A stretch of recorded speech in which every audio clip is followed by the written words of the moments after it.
let's go to a wonderful video by TYT Investigates. If you're not familiar, the Young Turks have a division of their company that does various investigations, various indie videos, and some of them are just golden. This is one on Kyrsten Sinema. If you're not familiar with this lady, she got elected as a Democrat and then tried the Republican playbook, which is to say just raiding the pantry of America on behalf of corporations. The result is, however, that she has misjudged her constituents. She's misjudged Democrats who actually care about getting things done. She is not well liked, and here is a supercut of people finally being fed up with her. It's delightful.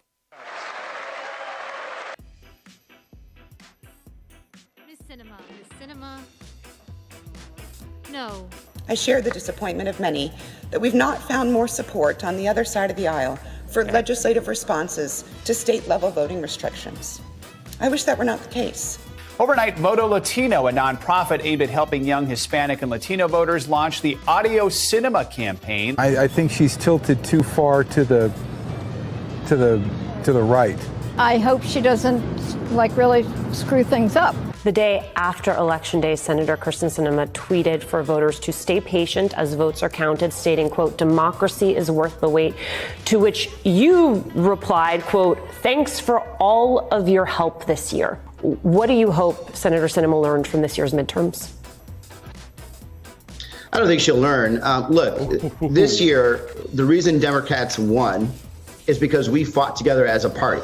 I was out there campaigning for every Democrat in Arizona. I was personally donating money, raising money for them, for our senators, for everyone up and down the ticket. We fought as a team in Arizona, and we won. Senator Sinema was nowhere to be found at all. You did not see her at one public event for anybody. At the end of the day, ooh, what do you got, Ms. Cortez? you have two Democratic senators that just don't believe Sinema in Manchin. governance. I mean, you literally had Senator Kyrsten Sinema that said she doesn't believe that D.C. is going to have a solution to this. Girl, what? This is literally what we're sent here to do. Yeah. In June should be a month of action on Capitol Hill. I hear all the folks on TV saying, why doesn't Biden get this done? Well, because Biden only has a majority of effectively 4 votes in the House and a tie in the Senate, with 2 members of the Senate who vote more with my Republican friends. But we're not giving up. Earlier this year, the House of Representatives passed For the People Act to protect our democracy. The Senate will take it up later this month, and I'm going to fight like heck with every tool at my disposal for its passage. Does she have the guts to take on powerful special my man interests? Bernie. No, she doesn't. She is a corporate Democrat who has, in fact, along with Senator Manchin, sabotaged enormously important legislation.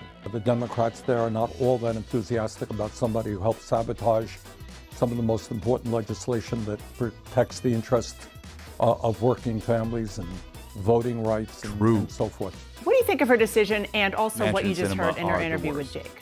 I don't want to spend a whole lot of time on Senator Sinema. She has her reasons. Fair enough. Donna, I happen to suspect that it's probably a lot to do with politics back in Arizona. Would you support a Democratic opponent primary on against Senator Sinema?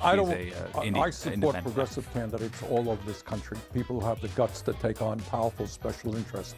I don't know what's going to be happening in Arizona. We'll see who they nominate, but certainly that's something I will take a hard look at. Jamal Bowman tweeted the following: "Bye, Felicia," after news broke about Sinema. You know, I think that in Arizona, this is going to be a difficult election if it's a 3-way race. But I really think that I have a lot of faith in the voters of Arizona to understand who is going to vote, who is going to work for them, and let's see what the next 2 years bring. And when we have some of these races that are really in the mix right now, she could have been a very good surrogate to help out a lot of our candidates, and she did nothing because she only cares about herself.